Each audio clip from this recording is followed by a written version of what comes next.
आज आपण बनवणार आहोत महाराष्ट्राची खास उकडपेंडी। ही उकडपेंडी महाराष्ट्रात सकाळी नाश्ता किंवा संध्याकाळी मुलं आवडीनं खातात। नमस्कार, मी वनिता, तुम्ही पाहत आहात आईचं किचन। चला तर मग बघूया घरच्या घरी स्वादिष्ट उकडपेंडी कशी बनवायची। त्यासाठी लागणारं साहित्य: एक कांदा, 2 टमाटर, 5-6 हिरवी मिरची, कोथिंबीर, कढीपत्ता, अर्ध वाटी दही, मोहरी, जिरं, लसूण पेस्ट, मीठ, लाल तिखट, हळद आणि गव्हापासून बनवलेले पीठ।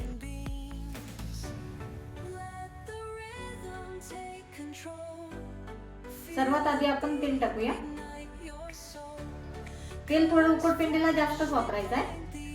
तेल गरम झाल्यावर आता आपण मोहरी टाकूया।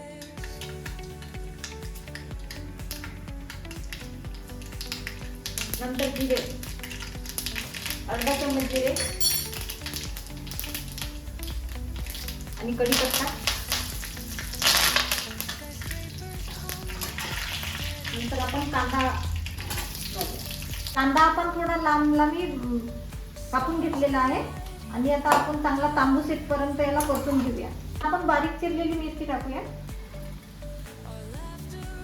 कांद्यासोबत चांगलं परतून घेऊया।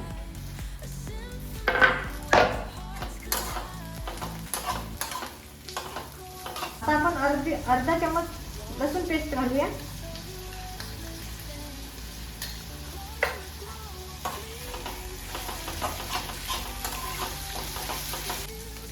मी याच्यामध्ये थोडी मिरची जास्त वापरलेली आहे। तुम्ही थोडी मुलांसाठी कमी वापरू शकता।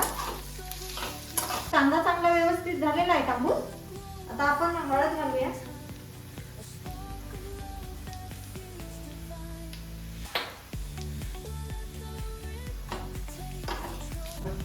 लाल तिखट मी थोडे जास्त वापरते, तुम्ही कमी वापरू शकता तुम्ही मुलांसाठी। चवीनुसार मीठ घालूया। आता टमाटर घालूया।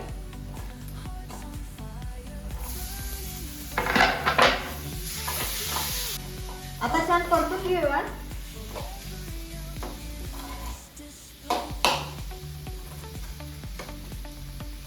टमाटे आता छान व्यवस्थित शिजले आहे। आता आपण कणिक घालूया। आपण यामध्ये आपण बेसन पण टाकू शकतो थोडं, पण मी नाही टाकणार आहे, मी कणिक घेणार। कणिक म्हणजे हे गव्हाचं पीठ आहे। आता छान थोडा कलर आला आहे, तरी पण आपल्याला तांबूस येईपर्यंत भाजायचं आहे। आता चांगला तांबूस भाजला आहे। आता आपण दही घेऊया। दही किती टाकायचं त्याचा? 4-5 चम्मच दही टाकायचं आहे।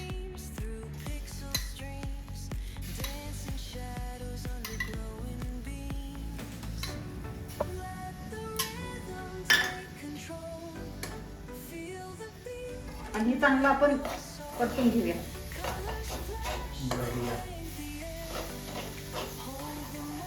आणि पाणी टाकूया। पाणी पण थोडं थोडं टाकूया।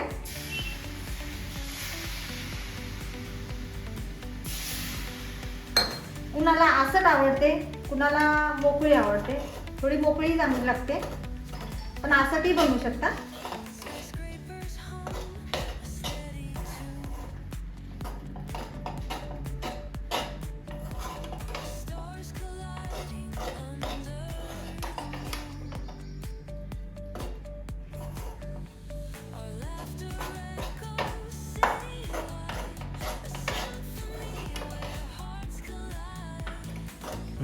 आता 2 ते 3 मिनिट आपण झाकण ठेवूया।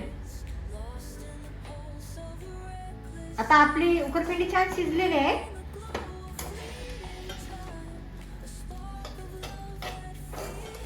पहा, मस्त कलर पण आला आहे।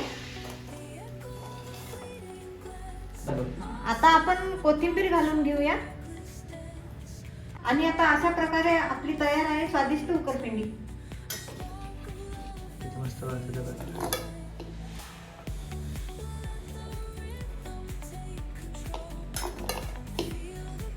याला आपण कांदा दही याच्याबरोबर खाऊन बघूया. खाऊन काय कसं वाटतंय?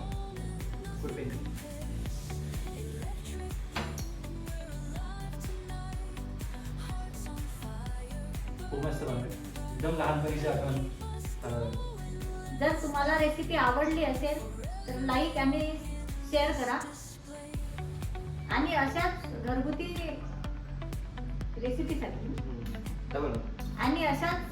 रेसिपीसाठी सबस्क्राईब करा.